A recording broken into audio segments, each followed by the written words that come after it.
Começa agora o BTCast. Teologia é nosso esporte. Muito bem, muito bem, muito bem. Começa mais um BTCast, número 274. Eu sou o Rodrigo Bibo e será que eu sou reformado? Tô em crise agora. Me ajuda, Mariano. Legal, aqui quem fala é o Wellington Mariano e eu quero dizer para vocês que em termos históricos e em termos teológicos não existe batista reformado e não existe pentecostal reformado. Eita, que ele já começou, Gente, estamos aqui em mais um BTcast com uma reflexão aí também importante para todos nós protestantes. Nós já tivemos aqui em nosso canal um podcast falando sobre o que é ser reformado. E aí, como vocês acompanharam aquela dupla de podcasts que a gente fez, né? Não é dupla de podcast, mas a gente fez o Sínodo de Dort em duas perspectivas, né? Calvinista e arminiana. E aí o Wellington Mariano na gravação falou pra mim: Bibo, eu acho que a gente pode ainda ampliar aquela gravação que você fez sobre o que é ser reformado. O Mariano está estudando, né? Profundamente a reforma na Holanda e por aí vai. Se você não ouviu os podcasts sobre o Sínodo de Dort, meu amigo, com Leandro Lima e o Wellington Mariano, volta lá, sério. Antes de ouvir esse aqui, volta lá, ouve aquele episódio sobre o que é ser reformado e depois você volta para esse aqui. Mas se não quiser fazer isso agora, já que tá na vibe, tá no clima, pode continuar aqui. E hoje a gente vai então ampliar este assunto sobre o que é ser reformado. Mas antes, os recados paroquiais.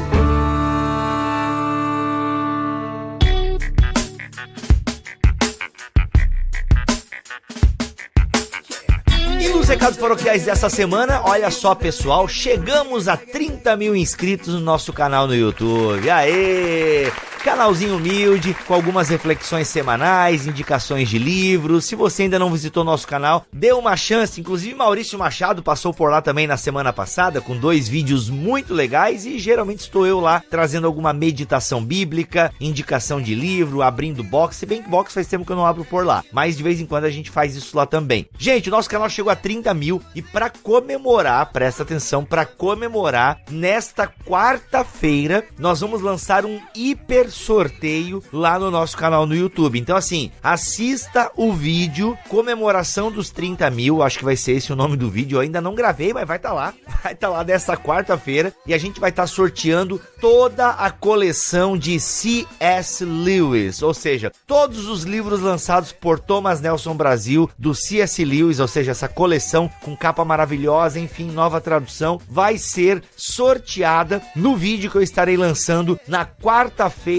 em nosso canal. Então, se eu fosse você, tô ouvindo aí, corre, já entra lá no canal, se inscreve, assiste o vídeo. Aliás, se você tá ouvindo na terça, aguenta que o vídeo vai sair na quarta-feira, tá? Já dê joinha, se inscreva no canal, enfim, fique ali pelo nosso canal para participar do sorteio. Vai ser muito fácil participar do sorteio, beleza? E olha só, se você ainda não nos segue também no Instagram, a gente chegou a... Deixa eu ver, a gente tá quanto lá no Instagram? Chegamos a 30 mil no Instagram também. E, gente, o nosso Instagram é o seguinte, ele é bem legal. Por que ele é bem legal? Porque tem só... Ah, não, estamos em 20 mil no Instagram, tô viajando, tá? Mas a gente faz sorteio quase toda semana lá no nosso Instagram também. Então siga lá, você tem os bastidores do Bibotalk, enfim, tem reflexões, lá também tem indicação de literatura. Então se você ainda não nos segue no Instagram, corre que vai ter sorteio de livro também por lá. Beleza? Gente, dito isso, quero dizer que estamos chegando aí em dezembro e janeiro, que são meses que, em termos financeiros para o Bibotalk, para qualquer missão, tá, gente? Essa que é a verdade, que a maioria dos missionários sofrem um pouquinho nessa fase de dezembro e janeiro, o que é normal, não deveria ser, mas é normal. Então você que é mantenedor, eu peço que você atente bem para as suas contribuições em dezembro e janeiro, para ver se entrou certinho mesmo, se você não estourou o cartão, e é importante que você nos considere, por favor, ou melhor, que você continue nos considerando em dezembro e janeiro. E se você que ainda não é mantenedor tá pensando, pô, eu sempre pensei em ser mantenedor, mas sempre deixei pra lá, enfim, a melhor época pra você entrar é agora, dezembro, janeiro, porque é onde as arrecadações têm uma queda bem brusca mesmo. Então assim, gente, o que é normal, né? Conversa com qualquer missionário aí, ele vai dizer que dezembro e janeiro é porque as pessoas acabam focando mais, né? Tem muito presente, tem muita coisa da família e do trabalho. Eu entendo também esse lado, tá, pessoal? Então eu só quero trazer aquele remember, que às vezes você tá com a cabeça tão ocupada em outras coisas aí, só lembre de nós. Lembre-se do Bibotalk. Bibotalk. E se você ainda não é mantenedor, entre agora. A partir de R$10 você pode ser mantenedor do Bibotalk. 10, 50, 100, até mesmo mais. O link para você se tornar um mantenedor está aqui na descrição deste episódio. Se você tem alguma dúvida, pode mandar um e-mail para mantenedores@bibotalk.com. mantenedores@bibotalk.com. Tá bom, gente? É isso. Estamos por aqui em mais um episódio. Ouça com atenção, porque o Mariano traz umas reflexões aí que precisam ser consideradas, tá bom? Um abraço, Deus abençoe e até semana que vem, se ele quiser e assim permitir. Mas continua com o episódio aí.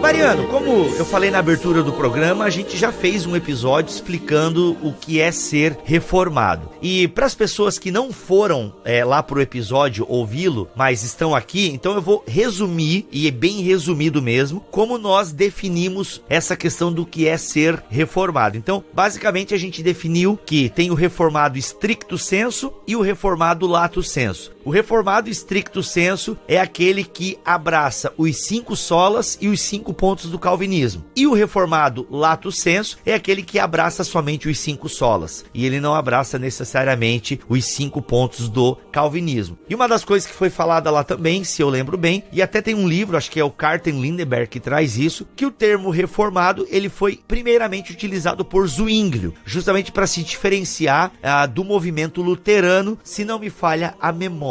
Pois bem, aí eis que vem você agora e a gente pode ampliar essa questão. Então, mano, e aí? Como é que tu definiria então? Qual definição você daria para esse conceito, o ser reformado? Primeiramente, Bibi, eu quero deixar bem claro que os problemas que nós temos, problemas no sentido de discussões, no diálogo entre cristãos de tradições diferentes, nesse caso de pessoas que dizem que determinado grupo deve ser chamado de reformado e que determinado grupo não deve ser chamado de reformado, o problema reside na definição dos termos. Nós não temos, vamos dizer assim, cuidado na definição dos termos. E aqui, se você me permite, eu quero apresentar uma analogia que eu ouvi, que eu aprendi do pastor calvinista e batista John Piper. Ele disse o seguinte: ele estava instruindo a sua congregação em um vídeo que eu assisti, em que perguntaram para ele o seguinte: pastor, como eu devo responder para alguém? Ou seja, essa pessoa que estava falando era um membro da igreja batista do John Piper. Pastor, como eu devo responder para alguém que me pergunta se eu sou batizado com o Espírito Santo ou batizado no Espírito Santo? E aí ele responde o seguinte: bem, você deve falar para a pessoa o que ela entende por batismo com ou no Espírito Santo. Por exemplo, se você estiver falando com um pentecostal, você sabe que a maioria dos pentecostais vão definir batismo com o Espírito Santo como tendo a evidência inicial de a pessoa falar em línguas. Então, se você é um batista, estiver conversando com um pentecostal, veja, o pentecostal está pensando em batismo com o Espírito Santo tendo manifestação inicial de línguas, enquanto o batista, no geral, está pensando em batismo com o Espírito Santo no momento em que ele é inserido no corpo místico de Cristo e que o Espírito Santo passa a habitar na vida dele. Veja, o batista está usando o termo batismo com o Espírito Santo, o pentecostal está usando o termo batismo com o Espírito Santo, mas eles têm um entendimento totalmente diferente do que significa isso. Então a pessoa precisa deixar bem claro o que ela quer dizer. Então o pastor Piper, no caso, recomendou os seus membros dizendo o seguinte: você diz a ele, veja, se você entende batismo com o Espírito Santo tendo manifestação de falar em línguas, aí você analisa a sua experiência pessoal. Se você nunca falou em línguas, você fala, não, nesse sentido eu não sou batizado com o Espírito Santo, mas no sentido de ter o Espírito e estar dentro do corpo místico de Cristo, eu sou batizado com o Espírito Santo. Assim você resolve o problema. Então, voltando, o problema de ser reformado é o que as pessoas querem dizer por reformado, porque nem todo mundo entende reformado da mesma maneira. Quando o pastor Leandro Lima fez essa definição de stricto sensu versus lato sensu, na definição dele do stricto sensu, ele disse que ser reformado é alguém que adota não apenas os 5 solas da reforma protestante, mas também os 5 pontos do calvinismo. Agora veja, ele provavelmente não teve tempo de explorar e de aprofundar a questão, mas historicamente, ser reformado é muito mais do que você adotar os 5 pontos do calvinismo. E eu não sei a sua experiência, Bibo, mas eu já ouvi muitas pessoas dizendo isso e já li muitas pessoas dizendo isso, principalmente na internet, que é o seguinte: ser calvinista, ou às vezes ser reformado, é muito mais do que os 5 pontos. Você já ouviu alguém dizer isso? Sim, não,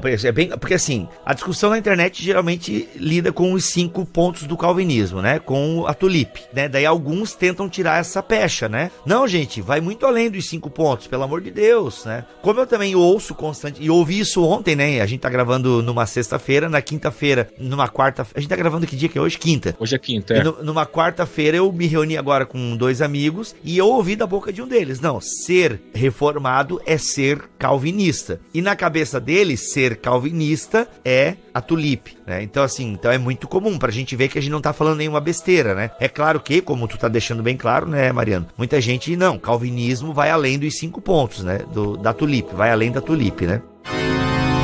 Reform! Eu vou tentar colocar de uma maneira sucinta que a definição do termo reformado, até porque eu, juntamente com outros pastores e teólogos, eu acredito que equiparar o termo reformado ao calvinismo é um erro e ele causa problemas. E aí eu vou explicar por que é um erro e por que ele causa problemas. Então... Tá, ok, deixa eu te interromper, pastor. Mas aí é legal, eu não sei se nessa tua definição tu vai estar trazendo a questão histórica. Sim. Ah, ok, porque isso é importante. Quando então começou a se usar esse termo reformado? Porque geralmente é isso que eu ouço, entendeu? Não, a gente tem um link histórico aqui, porque começou e depois, naturalmente, os próprios calvinistas foram usando esse termo. Então, eu quero entender bem isso aí, por que tu acha que isso é um equívoco? Fiquei curioso agora. Eu vou citar, por exemplo, aqui, algumas pessoas. Eu vou citar uma pessoa que ele não é muito conhecido no Brasil, mas ele é um grande erudito. Existe um professor e um doutor chamado Richard Miller. Inclusive, para quem não sabe, o Richard Miller, ele foi o professor, por exemplo, do Keith Stanglin. Keith Stanglin, que é hoje o arminiano no mundo que mais produz materiais sobre arminianismo. E o Richard Miller, que é reformado, ele é uma das maiores, talvez hoje a maior autoridade no período da Reforma Protestante dos séculos 16 e 17. Ele tem uma excelente obra sobre a teologia de Jacó Armínio, que infelizmente ainda não foi, por exemplo, publicada em língua portuguesa. Então eu quero deixar bem claro isso, porque, ou seja, eu estou fazendo uso de uma grande referência de um pastor e de um professor reformado, e ele diz o seguinte, ele vai dizer que no início da Reforma Protestante, o termo reformado, ele era o equivalente, Biba, ao que nós chamamos de evangélico hoje. Toda pessoa que tivesse pensamentos que nós chamamos hoje de protestantes, que fossem contrários à teologia católica, à prática católica como um todo, ele era chamado de reformado. Então, no início, nesse período de início, que vai provavelmente até de 1560 a 1590, então, vamos dizer assim, praticamente no até o final do século XVI, ser reformado era basicamente dizer, essa pessoa não é católica. Então, por exemplo, anabatistas podiam ser chamados de reformados, zwinglianos eram reformados, calvinistas eram reformados, luteranos eram reformados, todo esse grupo, nesse caso, e no caso que se aplica também ao arminianismo. O arminianismo e Armínio nessa época eram reformados. Depois disso, começou a se fazer uma distinção, ou seja, tanto o movimento protestante que nasceu com Lutero e que depois teve essa grande contribuição de Calvino, eles passaram a ser diferentes. Mas, por exemplo, se você citou o Carter Lindbergh... se não me engano, foi nele que eu li que começou com a turma de Zwinglio, o termo reformado. Isso ajuda a explicar eu começo a me adiantar aqui, mas me ajuda a explicar por que reformado não deve ser equivalente a calvinismo. Por quê? Porque o termo reformado, ele vai ter contribuições de, por exemplo, ele vai ter contribuições de Zwinglio, ele vai ter contribuições de Bullinger, ele vai ter contribuições de Farel, ele vai ter contribuições de Beza. Então, quando as pessoas falam calvinista, basicamente elas estão querendo dizer, eu adoto o pensamento de Calvino, mas a teologia reformada é uma amálgama, né, de pensamentos de vários outros pastores. Por exemplo, podemos falar de ser reformado sem mencionar em Zwinglio? Será que é possível isso? Não, mas não e sim, né? Agora eu fiquei confuso, porque se é uma parada que depois a igreja inteira vai, né, da época vai utilizando, é claro que se a gente for reconhecer a origem histórica, não dá pra falar, né? Porque o cara tá ali na formação. Exatamente. Então, por exemplo, hoje quando você, mesmo no Brasil, as escolas, os seminários que são reformados, muitos deles têm nomes diferentes, por exemplo, Seminário Bullinger, Seminário Farel, Seminário, ou seja, e são seminários reformados, ou seja, o termo reformado, ele se aplica mais a um grupo de pastores e teólogos do que necessariamente um pensamento apenas de Calvino, porque quando você fala que eu sou calvinista, não fica implícito que essa pessoa defende, por exemplo, o pensamento de Zwinglio, que defende o pensamento de Farel, que defende o pensamento de qualquer outro reformador. Dá-se uma impressão que há uma fidelidade basicamente a um reformador só, que no caso é Calvino, e não aos demais. Reform! Eu vejo que essa questão de nomenclatura, ela às vezes atrapalha. Vamos pegar um exemplo assim. Tem muitos calvinistas brasileiros que são batistas. Sim. E que em termos eclesiológicos diferem da presbiteriana, por exemplo. Então, até o termo calvinista, eu acho que ele não remonta mais a Calvino. Eu acho, e aqui, gente, é bem o que eu acho, tá? Mas hoje em dia, pelo que eu analiso as pessoas, ao mesmo tempo que eles dizem que calvinismo não é só os 5 pontos, mas parece que é, porque como é que o cara é calvinista e ele não batiza crianças? Só para pegar um exemplo da soteriologia, né? Então o próprio termo calvinista, ele acaba sendo um termo mais elástico. E às vezes a gente acaba tendo algumas confusões. E, por exemplo, assim, é inegável que o termo reformado foi abraçado pelos calvinistas, entende? Sim. Agora, aí os calvinistas, mas então quem são esses calvinistas? Bem, nós temos calvinistas que seguem a teologia de Calvino, mas nós temos aí calvinistas que seguem também os posteriores a Calvino. A gente tem calvinistas que pegam somente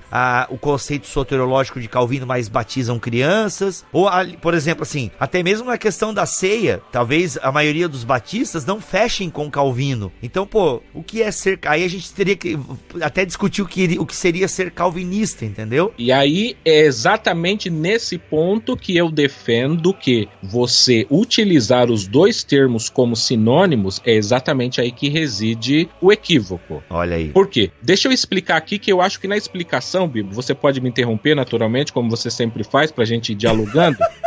Não no sentido mal.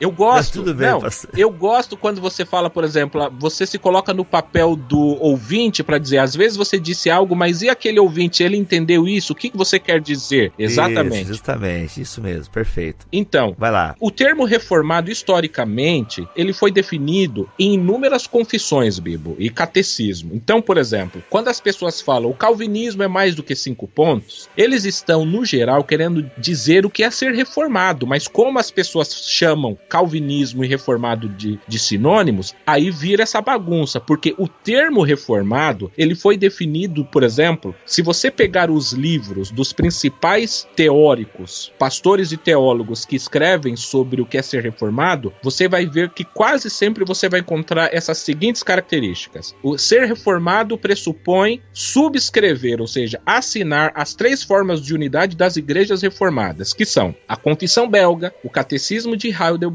e os cânones de Dort. Então, todas as igrejas reformadas, elas começaram com esse seguinte ponto: todas nós assinamos, subscrevemos esses 3 documentos oficiais. Então, a pergunta é, qualquer outra pessoa que se chama de calvinista, historicamente, esse calvinista, ele necessariamente subscreve a Confissão Belga? Ele também subscreve o Catecismo de Heidelberg? Ele também subscreve os cânones de Dort? Então, a pergunta aí, será que essas pessoas que se auto-intitulam reformados, eles adotam essa postura? Outra coisa, os reformados, eles têm como característica, por exemplo, utilizar a doutrina do pacto. Você comentou aí, Wellington, eu conheço batistas que se chamam reformados ou calvinistas, mas que não batizam crianças. Agora, por que os reformados batizam crianças? Porque eles defendem uma doutrina do pacto e que essa doutrina do pacto tem implicação no batismo. Ou seja, é em razão da doutrina do pacto que eles vão batizar infantes, vão realizar o pé do batismo. Não apenas isso, eles vão ter um governo eclesiástico presbiteriano. Ou seja, basicamente quase todas as igrejas reformadas, ou a maioria delas, principalmente no início, tinham um governo presbiteriano. Tinham ainda, por exemplo, princípios reguladores do culto. Agora a pergunta é, aí a pessoa diz, não, eu sou reformado, mas eu não subscrevo a confissão belga. Aliás, alguns vão dizer, nunca ouvi falar que é isso, nunca li esse documento, não subscrevo ao catecismo de Heidelberg, não sei o que é isso, nunca li, não sei, e os cânones de Dort também não sei o que é, ou talvez saibam, enfim, aí a pessoa não adota a doutrina do pacto, a pessoa não adota o governo presbiteriano, a igreja ou a pessoa não adota os princípios reguladores do culto, mas ela diz que ela é reformada mesmo assim. E aqui, Bibo, eu vou fazer uso de outro teólogo reformado, o nome dele é R. Scott Clark. Ele vai dizer o seguinte, os reformados, eles existem ainda hoje, eles têm uma casa. Então, se você quer entrar na casa dos reformados, você precisa se submeter às regras dos reformados. Você não pode chegar na casa do reformado e esse pastor, esse teólogo, ele vai dizer o seguinte, você não pode chegar na casa do reformado e mudar as regras, ou seja, mudar as definições do termo. Você não pode chegar na casa do reformado que, historicamente,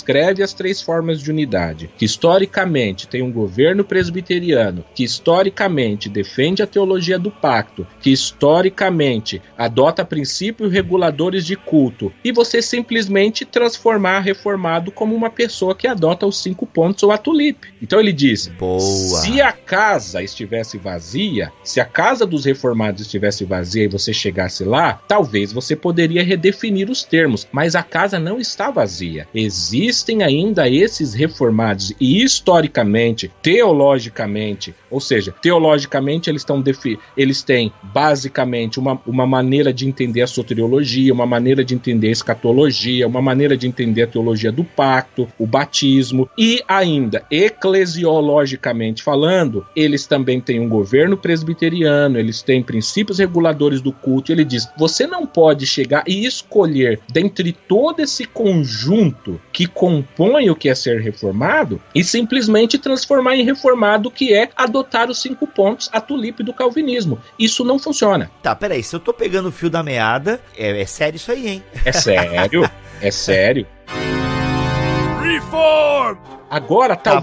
Calma, pastor, calma, vai devagar, a gente é devagar, calma. E eu sei que tem gente que é igual eu. É assim, pastor, às vezes eu vou ouvir o programa e da primeira vez que a pessoa fala, tá bem claro pra quem tá ouvindo, mas eu explico pro pessoal, galera, a minha cabeça já tá pensando em outras coisas e às vezes eu não pego tudo. Então eu mando o cara parar pra eu pegar a informação. Você tá dizendo que existe gente morando, digamos assim. Então, o que é ser reformado mesmo, então? Pra gente ficar bem claro. Porque, se eu tô entendendo, tem gente que tá usando o termo, mas, cara, não, peraí, você tá invadindo aqui minha casa e tá querendo mudar o móvel de lugar? Exatamente. Quem tiver o interesse, esse professor, juntamente com outros, eles escreveram recentemente um livro chamado Sobre Ser Reformado, ou o que é ser reformado, exatamente porque eles percebem hoje que as pessoas não entendem mais o que é ser reformado. Então ele vai dizer, no final do século XVI, do início do século XVII, até o final da Segunda Guerra Mundial, todo mundo entendia o que era ser reformado. E o que era ser reformado? Isso. Ser reformado era adotar a teologia do pacto, era subscrever as 3 unidades de fé, a esses 3 documentos, ou às vezes até o que eles chamam de 6 documentos de unidade, incluindo aí, por exemplo, o catecismo e as confissões de Westminster. E aí ele vai dizer, é você ter um governo presbiteriano na igreja, é você ter todo todo esse conjunto. Aí ele vai dizer, é somente a partir do final, ou seja, depois da Segunda Guerra Mundial, que começaram a, vamos dizer assim, a desconsiderar todas essas características do que é ser reformado e passaram a chamar reformado simplesmente qualquer pessoa que adotasse os 5 pontos do calvinismo. E é aí que resume, é aí que reside o problema. Por isso que não se pode chamar reformado de calvinista e calvinista de reformado. Porque o reformado, ele é calvinista. Calvinista é basicamente, historicamente, é sempre chamado, e nós falamos isso, eu sigo a Tulip. A Tulip são 5 pontos. Então, os 5 pontos não falam de eclesiologia, os 5 pontos não falam de princípios reguladores de culto, os 5 pontos não abarcam teologia do pacto, os 5 pontos só tratam de soteriologia. Então, quando você fala que você adota a Tulip, você é calvinista na soteriologia, mas isso não significa que você seja reformado, que é algo mais amplo. Então, os reformados são calvinistas, mas os calvinistas não são necessariamente reformados. Entendi. Tá, mas aí essa mudança, né, a partir da Segunda Guerra, tu falaste, né? Ela foi sendo bem aceita, né, em princípio, porque hoje em dia ela tá aí, viva, firme e forte. E aí, mas daí que, não sei se a gente, eu não tô mais com a pauta aqui na minha frente, que eu tô seguindo na fluidez do papo aqui, pastor. Sim. Mas aí então entra o problema, porque a galera começa a fazer essa mudança convencionalmente, né, então a partir da Segunda Guerra Mundial, e ela dura até hoje.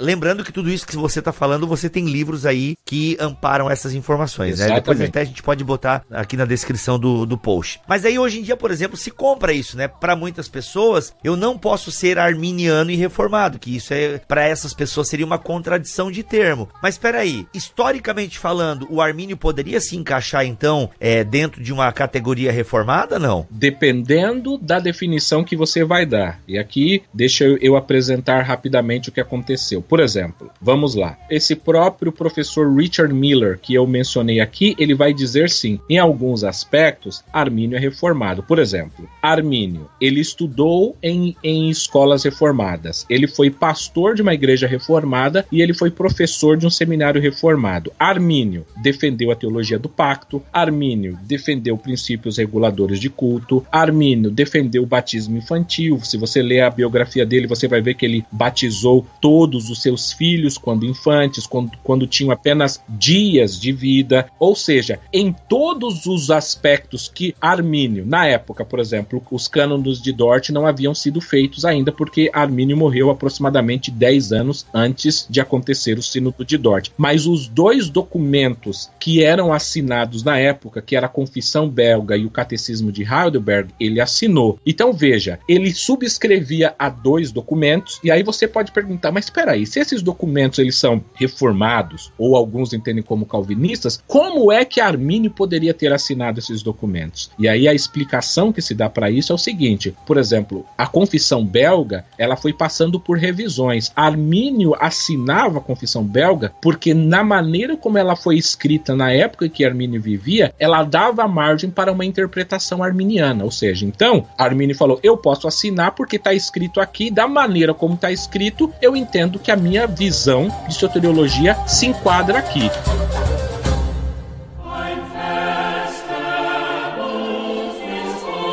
Por exemplo, assim, eu creio na predestinação. Óbvio, beleza, né? Porque eu acredito. Então, só o pessoal entender assim que a palavra predestinação, ela não até onde eu conheço um pouco do arminianismo, a gente não tem problema com a palavra. Exatamente. Agora a questão é, essa predestinação, ela acontece de que maneira? Por presciência, por determinação? Esses documentos não tinham essa clareza na maneira que eles eram escritos. Então, Armínio pôde assinar esses documentos porque ele não via conflito nisso. Por isso, então, na época dele, ele subscreveu esses 2 documentos, que eram os documentos oficiais da Igreja Reformada, e tirando a soteriologia, todo o outro conjunto da teologia reformada, ele fazia parte. Outra coisa, em termos de afiliações eclesiásticas, como eu já mencionei, ele fazia parte da Igreja Reformada, foi professor da Igreja Reformada e um dos principais líderes da Igreja Reformada da sua época. Ou seja, ele é reformado nesse sentido, mas ele não é reformado no sentido soteriológico. Veja, então, basicamente, muitos vão dizer, Armínio, na sua época, nesse sentido, ele pode ser chamado de reformado. Agora, ele não pode ser chamado de calvinista. Por quê? Porque nos 5 pontos, ele não os adotava. Agora, um exemplo que eu achei muito interessante, que eu acho que é muito didático para se entender, se você me permite, eu vou utilizar, vou deixar bem claro aqui que essa analogia não é minha, essa analogia é desse teólogo, o Scott Clark, que, para deixar claro, ele é o professor das principais universidades reformadas dos Estados Unidos. E ele disse o seguinte, ele com outras pessoas fizeram a seguinte analogia. Hoje, Bibo, nós temos toda essa discussão com a questão do gênero. Um homem, uma pessoa que biologicamente é do sexo masculino, ele chega e fala, mas eu me sinto mulher e eu sou uma mulher. E aí nós temos uma discussão. A pergunta é, a discussão em termos leigos cada um se define como quiser. Se essa pessoa acha que, se esse homem acha que ele é mulher, ele vai ser mulher. Eu, por exemplo, assisti um noticiário em que um homem de mais de 40 anos dizia que ele era uma menina de 7 anos de idade. Nossa! Então ele estava mudando não apenas o seu sexo, mas a sua idade. Ou seja, ele muda o sexo e a sua idade. Nessas discussões existem pessoas, por exemplo, você, Bibo, você poderia dizer, eu não sou mais brasileiro, eu sou inglês. Eu sou americano, estadunidense. Yeah, man, I am. You know?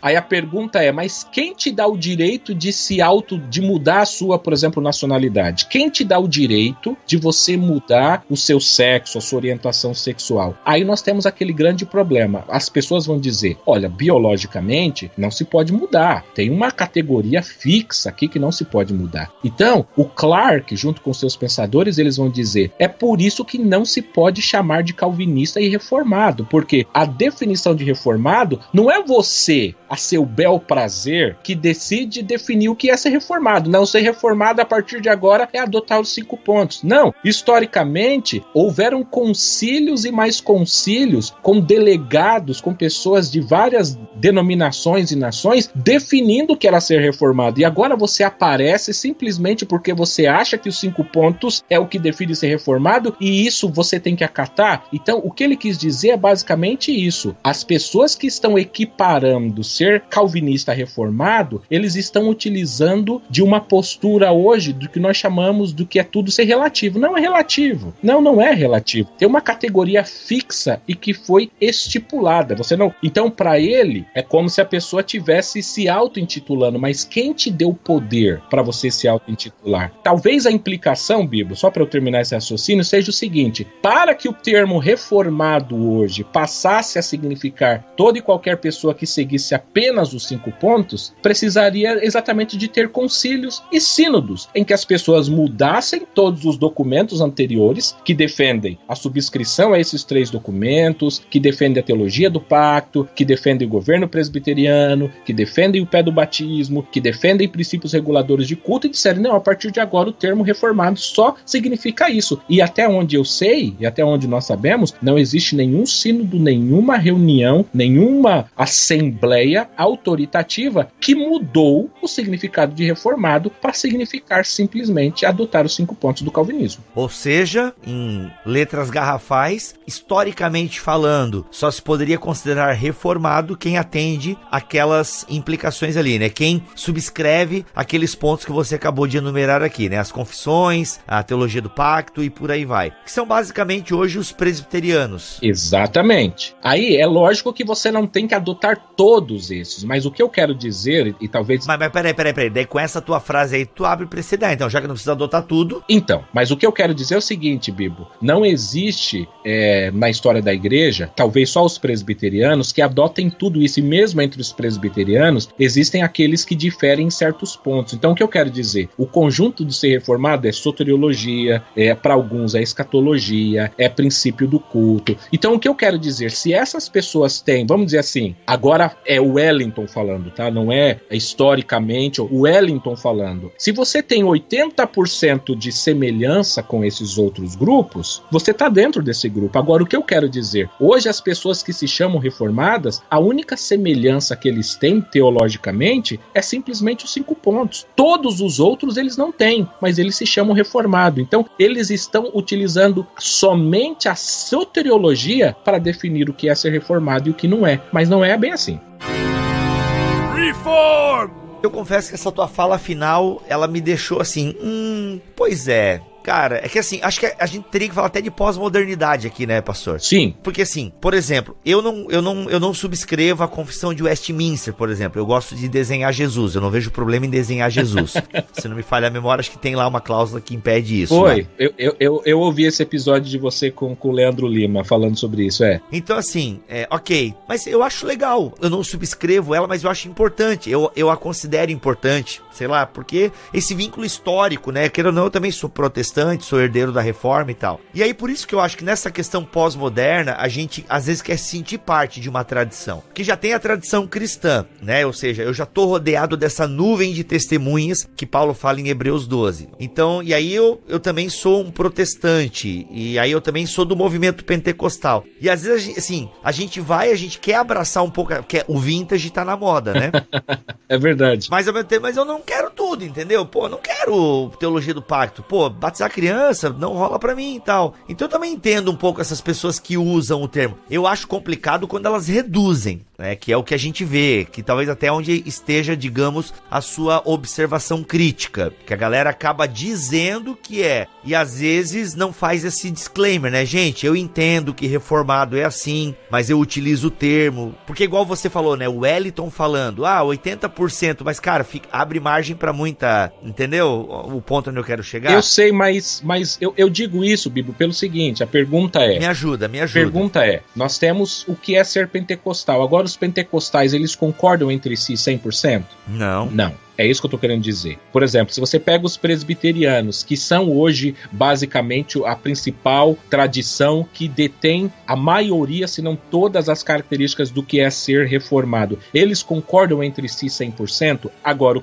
que não pode dizer é, eu pego um desses pontos e transformo como se isso fosse o pacote total. Não é. E ele é o filtro, né? Não, esse aqui é a condição. A condição é os 5 pontos, entendi. Por exemplo, eu sei de presbiteriano grande na presbiteriana que não vê problema em desenhar Jesus, por exemplo. Sim, então, ou seja, essas pessoas provavelmente subscrevem ao catecismo de Heidelberg, mas têm um entendimento diferente. Mas o que eu quero dizer, nos outros pontos, há uma concordância quase que majoritária com todos os demais pontos. É nesse sentido que eu quero dizer. Então veja, hoje, alguns, por exemplo, que hoje quando eu quero dizer nesse momento atual, começou-se a se difundir o termo pentecostal reformado. Então, basicamente, nós temos que dizer o seguinte, olha, pentecostal reformado é no sentido bem leigo da coisa, reformado no sentido de 5 pontos. E 5 pontos é calvinista. Então, em termos mais práticos e acadêmicos, eu sou um pentecostal calvinista, mas não reformado, porque não adoto a teologia do pacto, eu não subscrevo aos três documentos de fé, eu não batizo crianças. É nesse sentido que eles têm que dizer. É aí que se compara. Essas mesmas pessoas que dizem, por exemplo, que Armínio não pode ser chamado de reformado, vão dizer, por quê? Porque Armínio não adotou os 5 pontos, mas Armínio adotou todos os demais pontos da teologia reformada. Então veja, transformam-se, a soteriologia passa a ser o único... O crivo. Exatamente, do que é ser e o que não ser. E aqui tem uma fala muito interessante, tem um livro que eu li e que as pessoas fazem comparação entre a teologia reformada da criação de Armínio e a teologia reformada da criação de Jonathan Edwards. E na teologia reformada da criação, os autores chegaram à seguinte conclusão: a visão de criação de Armínio é muito mais reformada do que a visão reformada de, por exemplo, de Jonathan Edwards. Jonathan Edwards, por exemplo, ele é acusado por outro, vamos dizer assim, calvinista, que é o Charles Hodge, de que ele defendeu o panenteísmo, ou para o Charles Hodge que ele era panteísta, e as pessoas não sabem disso. Então veja, e aí abre discussão para outros pontos. Veja, e se agora as pessoas começam a estudar e ver, puxa, eu não sabia que Edwards era panenteísta ou que ele era panteísta, como isso fica? E agora? Então o que eles querem dizer? Não é estável. Em alguns momentos, se você falar de Jonathan Edwards hoje para as pessoas, eles vão dizer, não, esse é a referência da ortodoxia. Mas, por exemplo, na criação ele não foi. Então o que ele quer dizer? Às vezes as pessoas falam, eles estão usando unicamente, Bíblia, o que eu falo é só a soteriologia para definir quem é quem. E aí que está o erro. Cara, perfeito, perfeito. Ou seja, tu fez um episódio para defender o Armínio aqui, eu saquei onde tu quis chegar. Não, mas eu acho importante, gente, porque só para deixar bem claro, tá, pessoal? O Bibotalk não é arminiano ou calvinista, tá bom? Vocês precisam entender isso, que nós temos calvinistas na equipe, nós temos arminianos e tem eu e o Mac, tá? Então vocês precisam entender isso, tá bom? Mas, Bíblia, eu percebo que vocês dão muito espaço para arminiano. Não é verdade. Ouça todos os nossos episódios. Mas eu acho legal quando o Mariano vem aqui e ele é arminiano, porque às vezes os arminianos não têm tanto espaço. Aliás, nem produzem tanto conteúdo, né? Como os calvinistas produzem. Então, isso é falha dos arminianos, né, seu Mariano? Se coça aí, pelo amor de Deus. É verdade. Então, assim, mas é interessante porque a gente realmente, cara, tu matou a charada. A gente usa, né? Eu digo a gente, né? Nós, assim, em geral, tal. A gente usa a soteriologia e, aliás, um ponto da soteriologia, né? Pra ser mais... Porque o arminiano tem pontos do calvinismo que ele vai concordar. Não são todos os pontos que eles discordam, até onde eu sei. Exatamente. Então, assim, por exemplo, a questão da perseverança dos santos. Tem vários arminianos que defendem. Salvo engano, até o Titilo escreveu um livro sobre jamais perecerão, onde ele é um arminiano que defende, né, a perseverança dos santos. Que nós chamamos de arminiano de 4 pontos, exatamente. Olha aí. Então, mas as pessoas utilizam o ponto da predestinação, especificamente, né, pra dizer quem é ou não reformado. E isso não é justo, cara. Perfeito. Reform!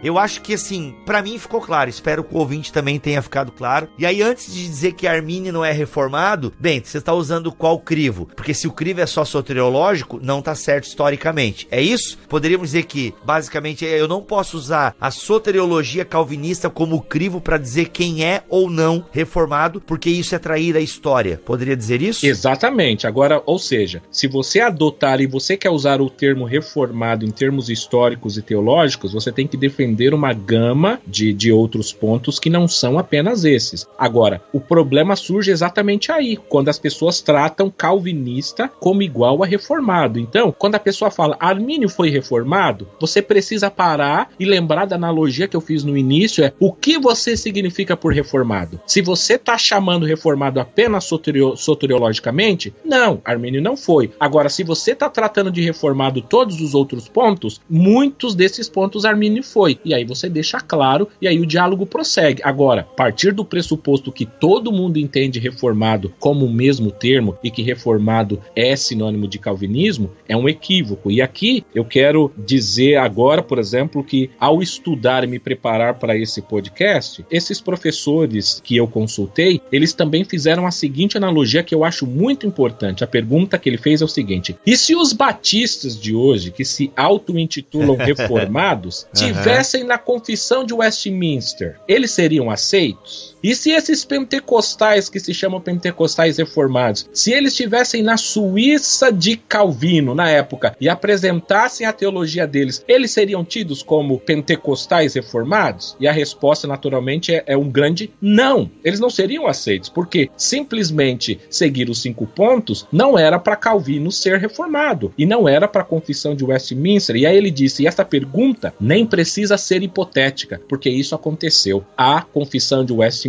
foi escrita em 1646. Os batistas surgiram entre o ano 1608, 1609 e 1610, ou seja, tinham entre 30, pelo menos 30 anos já que os batistas surgiram. E aí ele conta um caso historicamente importantíssimo. Ele disse, por que as pessoas que escreveram o Catecismo e a Confissão de Westminster deixaram os batistas de fora? Os batistas não participaram. Por quê? Porque era um catecismo, uma confissão reformada. E naquela época, os batistas não eram tidos como reformados. Por quê? Porque eles não adotavam os outros pontos. Então veja, aí que fica claro, reformado é uma coisa, calvinista é outra coisa totalmente diferente. Então, eu acho que essa pergunta é muito válida. Se eu estivesse num sínodo histórico, com a minha teologia de hoje, na presença deles, eu seria aceito? Se eu não seria aceito naquela época, por que é que eu seria aceito agora? Alguma coisa mudou? Aí que eu volto àquela pergunta. Foi realizado algum outro concílio, algum outro sínodo autoritativo que mudou as regras? Ou as regras continuam as mesmas? Não foi, nem precisa. Viva a pós-modernidade. Você pode ser quem você quiser. Já tem a filosofia da Barbie, cara. Aí, ó, você pode ser quem você quiser. Entendeu? Não tem que ter sino nada. Eu quero ser... E a partir de hoje eu vou dizer que eu sou reformado. É isso, pronto. Sou reformado, eu posso ser o que eu quiser. Não, mas entendi, cara. Perfeito. Né? O que chancela essa tua escolha, né? Exatamente. Bem, há um grupo de pessoas que resolveu que seria assim. Muito bom. Ou seja, gente, sabe qual é a moral da história que eu tiro desse episódio todo? Seja menos, tá? Seja menos. Sabe? Respeite as pessoas, entende? Não brigue porque, sabe, cuidado com algumas afirmações, sabe? Cuidado, seja menos orgulhoso, sabe? Seja menos, eu faço parte do movimento reformado. Cara, se você entendeu o que foi falado hoje aqui, talvez Armínio fosse mais reformado do que você. Então, não tem por que a gente brigar, gente. A gente, né, se é pra ser certo, então, vamos ser certo e embasado na história. Então, se você, às vezes, usa o termo e fica aí dizendo que arminiano ou outra pessoa não pode usar, peraí, será que você também pode? Então, vamos ter mais cuidado aí. E você, Mariano, então você não se considera um reformado? Olha, nesses sentidos não, é o que eu falei. Agora, se nós estivermos usando no sentido que foi falado pelo professor Leandro Lima também, lato sensu, que algumas pessoas usam hoje, eu sou reformado no sentido de que eu sou protestante, eu não sou católico, nesse sentido sim. Agora, se você estiver falando, não, você é reformado, vamos dizer assim, stricto sensu, o que é stricto sensu? Não, eu não sigo a soteriologia calvinista, eu também não subscrevo nenhum desses documentos, eu não tenho, por exemplo, não sou pedobatista, então aí tem uma série de coisas que eu não me enquadro. É como se fosse assim, uma pessoa hoje entrasse, vamos dizer assim, na minha casa, na casa do pentecostalismo, e começasse a mudar as regras. Eu falo, peraí, tem algumas coisas aqui que precisam ser mantidas, você entendeu? Então, eu entendo quando esses reformados stricto sensu defendem isso. E aqui vai muito bem no seguinte sentido, muitos calvinistas, nessa briga, né, nessa discussão com arminianos, eles falam, não, vocês não são por causa disso, porque vocês não seguem os 5 pontos. Ok, tudo bem, eu entendo a sua colocação. Agora, você criou essa regra, mas essa regra não é a totalidade das regras. Então veja, você usa uma regra para os arminianos que eles não podem ser reformados, e os reformados vão chegar para você, os reformados stricto sensu vão dizer, e nós temos uma régua que vocês calvinistas não são reformados, vocês são calvinistas, mas não são reformados. Então a mesma régua que muitos calvinistas usam contra os arminianos, os reformados têm todo o direito, porque historicamente, teologicamente e eclesiasticamente, eles têm todas essas definições do seu lado. Eles podem dizer, mas sinto muito, mas vocês não fazem parte. Eu não mencionei aqui, mas rapidamente, só para eu concluir. As igrejas, por exemplo, as reformadas, elas também têm uma linha reformada. Você faz parte de que igreja? Da Igreja Reformada do Brasil? Da Igreja Reformada, você é uma célula ou parte da Igreja Reformada da Holanda? Da Igreja Reformada da Inglaterra? Da Igreja Reformada dos Estados Unidos? Ou você faz parte de uma outra tradição? Eu sou pentecostal. Então veja, em laços eclesiásticos, você também não vem de uma linha reformada. Então você consegue ver que a coisa é um pouquinho mais complexa do que as pessoas geralmente costumam apresentar.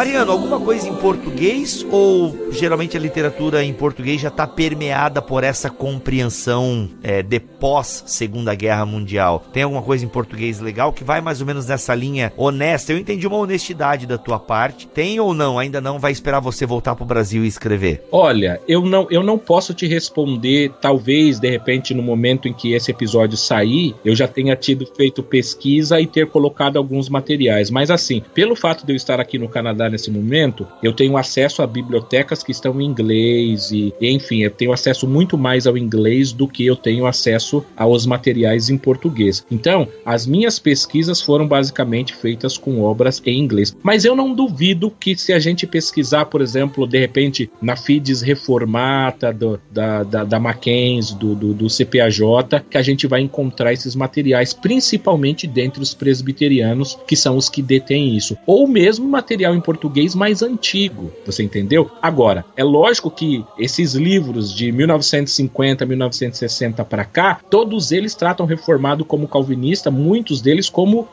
sinônimos, mas eles também não estão preocupados em explicar ou dizer o que é. Então a gente tem que ir atrás de uma obra que esteja preocupada exatamente em apresentar essas distinções que nós discutimos hoje aqui. Olha aí. Então tá. Então, ó, quem quiser inclusive transcrever esse podcast, fica à vontade. E Mariano, volta logo ou começa a escrever um negócio em português aí para ajudar a gente a ser um pouco mais honesto aí, eclesiologicamente, teologicamente e cristianamente.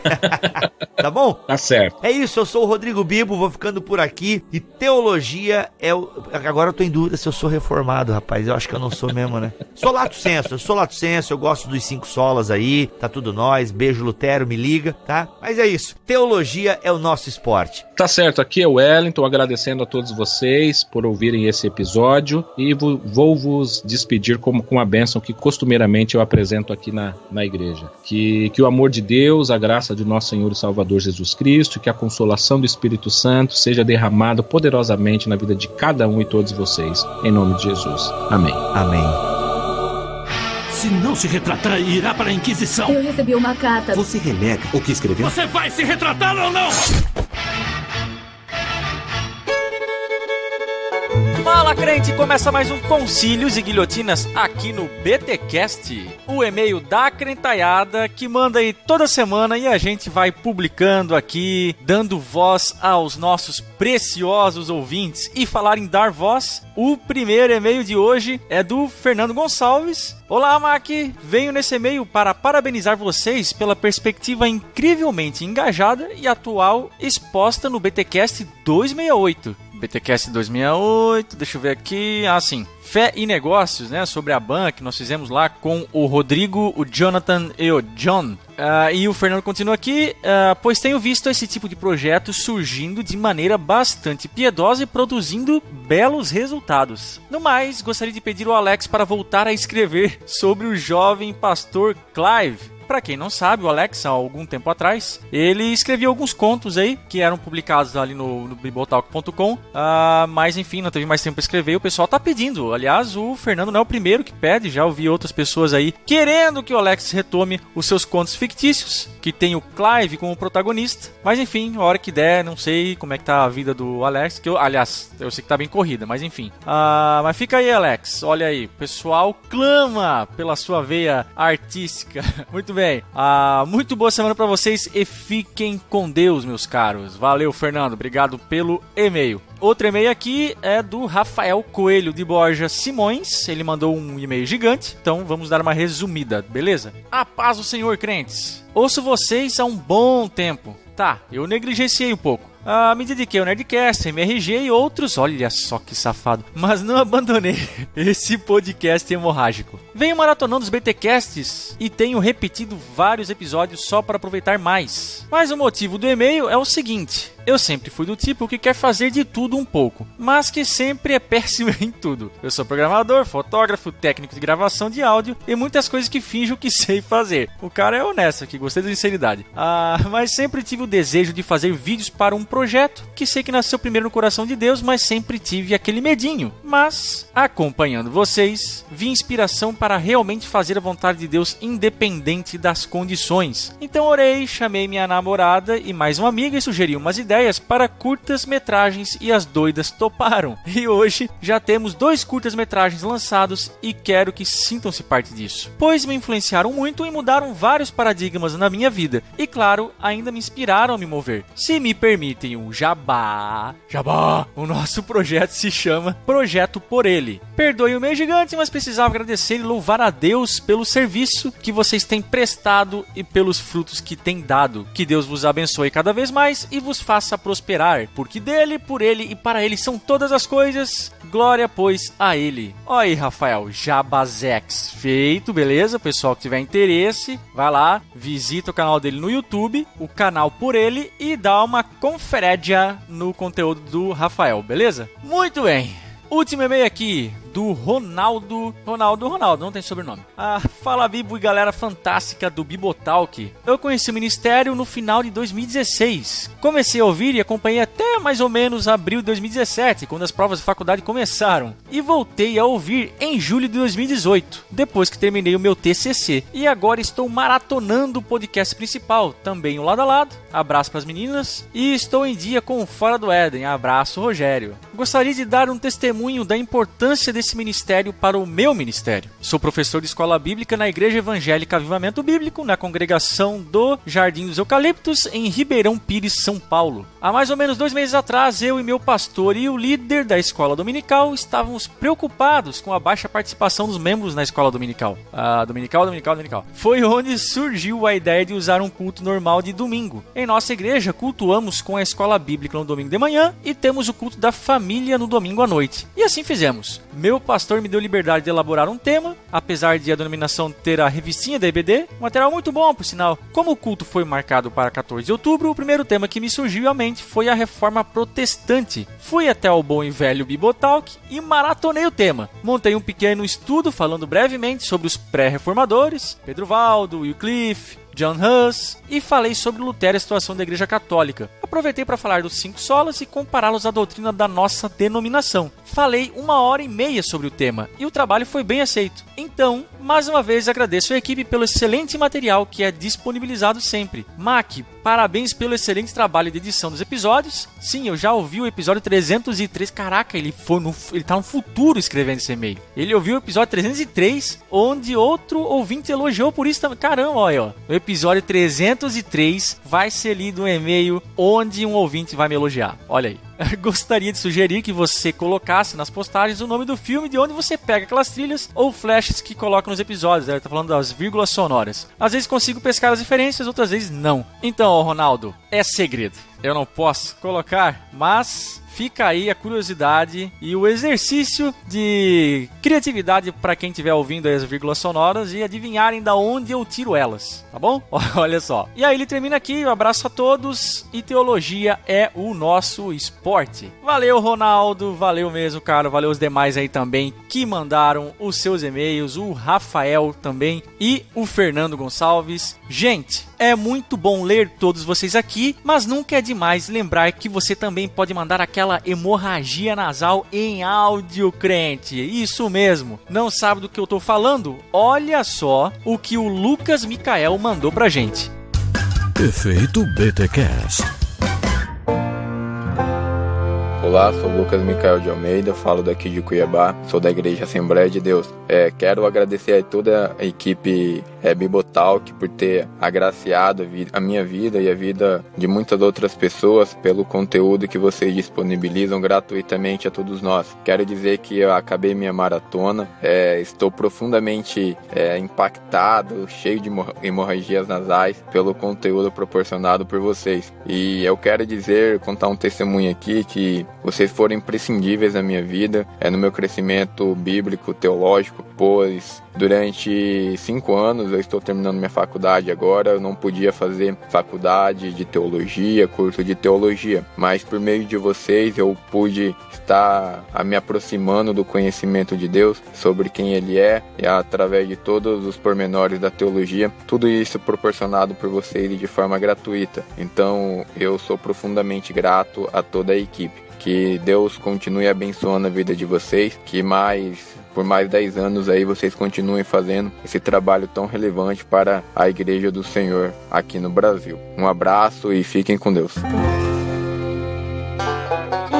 Valeu, Lucas. Brigadão pelo seu efeito BTcast. Você que sentiu aquela coceirinha na garganta, assim, olha só, quero gravar um efeito BTcast e mandar pro Bibotalk. É muito simples. Basta você pegar o seu dispositivo de preferência, normalmente o pessoal grava aí nos seus smartphones, bota pra fora tudo que está nesse seu coraçãozinho, tudo aquilo que o Bibotalk já acrescentou na sua vida, se é que tem acrescentado alguma coisa, e manda pra nós aí áudiozinho de no máximo 1 minuto e 30 segundos, sem muito ruído, tá, gente? Com uma qualidade razoável, senão não dá pra veicular aqui. Pega o arquivo de áudio que gerou aí no seu smartphone ou no seu dispositivo de preferência e manda pra gente, assim como o pessoal aqui que agora há pouco mandou os seus e-mails. Aí você vai me perguntar, mas qual é o e-mail, Mac? Muito simples, podcast@bibotalk.com.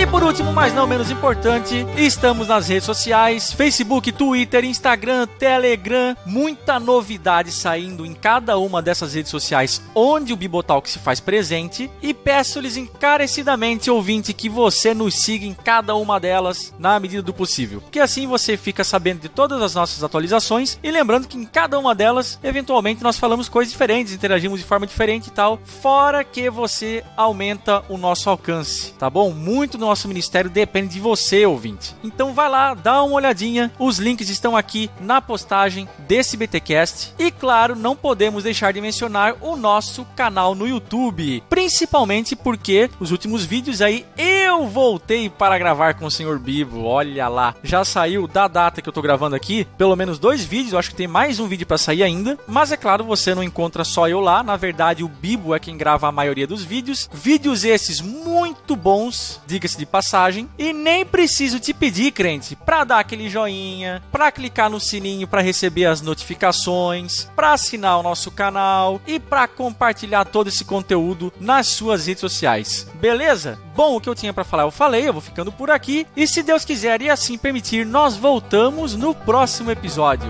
Valeu, crente, e um abraço.